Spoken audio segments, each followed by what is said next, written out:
जय राम, श्री राम जय राम जय जय राम, श्री राम जय राम जय जय राम, श्री राम जय राम जय जय राम, श्री राम जय राम जय जय राम, श्री राम जय राम जय जय राम। बोलो श्री राम जय राम जय जय राम, श्री राम जय राम जय जय राम। ईश्वर अल्लाह तेरो नाम, ईश्वर को सन्मति दे भगवान, सबको सन्मति दे भगवान। श्री राम जय राम जय जय राम, श्री राम जय राम जय जय राम। बोलो श्री राम जय राम जय। शिरोमणि श्री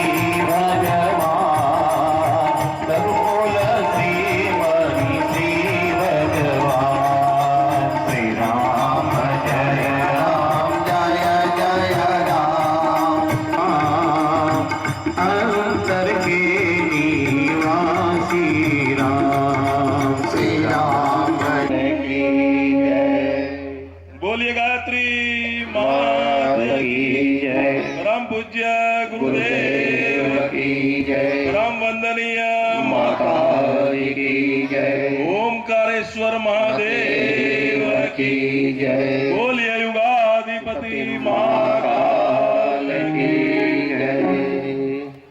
वे दर्श दिखलाओ सद्गुरु दर्श दिखलाओ सद्गुरु ज्योति ज्योति से ज्योति जगाओ, सद्गुरु अनंतर तीरमिकं भर्गो देवस्य धीमहि हरियो देवस्य धीमहि धियो यो नः प्रचोदयात्, धियो यो नः प्रचोदयात्। धियो यो नः प्रचोदयात्। ॐ करोतु कल्याणं शत्रुबुद्धिर्विनाशाय दीपज्योति स्वाहा स्वस्ति न पूषा विश्ववेदाः स्वस्ति न कार्यक्षो अरिष्टनेमि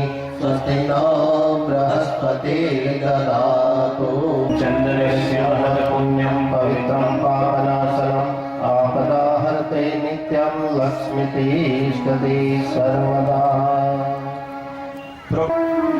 ॐ मङ्गलं भगवान् विष्णु मङ्गलं गरुडध्वज मङ्गलं पुण्डरीकाक्षो मङ्गलायतनो हरिश्रीस्मृता हर्षिभिषेषजन्तो स्वस्ति स्मृतातिमतीव शुभां ददासि। स्वः तत्सवितो वरेण्यं भर्गो पवित्रं पापनाशनम् आपदाहर्ते नित्यं लक्ष्मीतिष्ठति सर्वदा।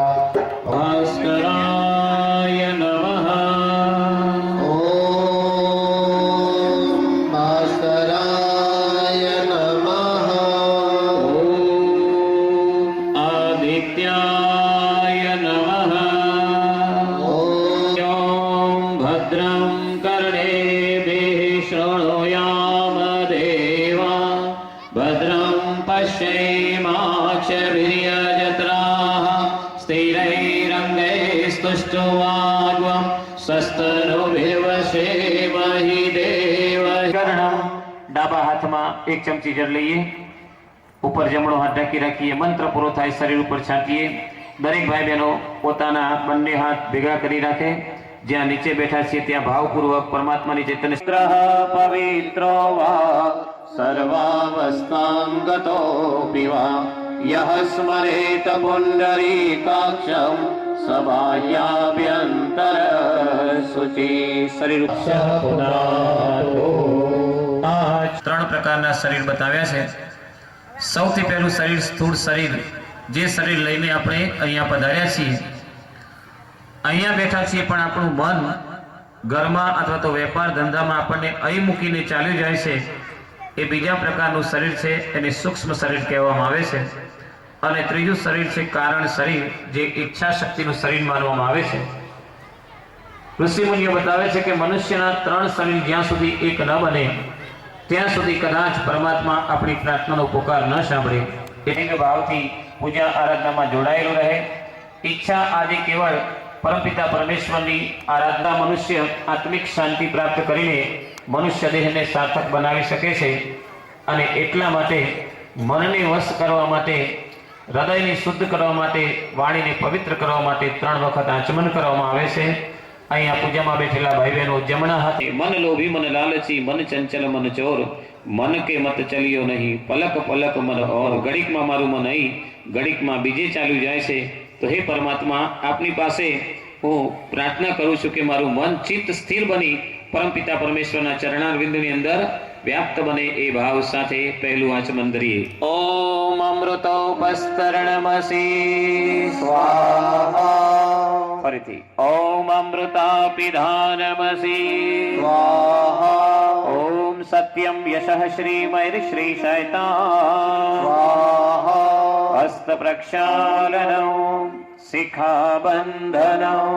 શિખા આપણા વિચારોનું કેન્દ્ર બિંદુ છે. કેન્દ્રની અંદર બ્રહ્મરંધ્રની દિવ્ય ચેતના શક્તિઓને જાગૃત કરીને પરમાત્માની શક્તિને અંતઃકરણ સુધી આપણે પામી શકીએ છીએ.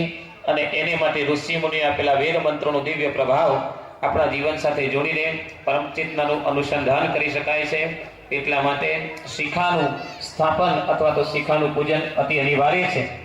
નારદજીને ભગવાન વિષ્ણુના માનસ समान्विते तिष्ठदेवी शिखामध्ये तेजो वृद्धिं कुरुष्व मे तेजो वृद्धिं कुरुष्व मे. પાણી નીચે રાખી દી. सत्यम् ॐ तत्सवितुर्वरेण्यं भर्गो देवस्य धीमहि धियो यो नः प्रचोदयात्. ॐ आपोर्ज्योतिरसो अमृतं ब्रह्मपुर्भुवः स्वः. ॐ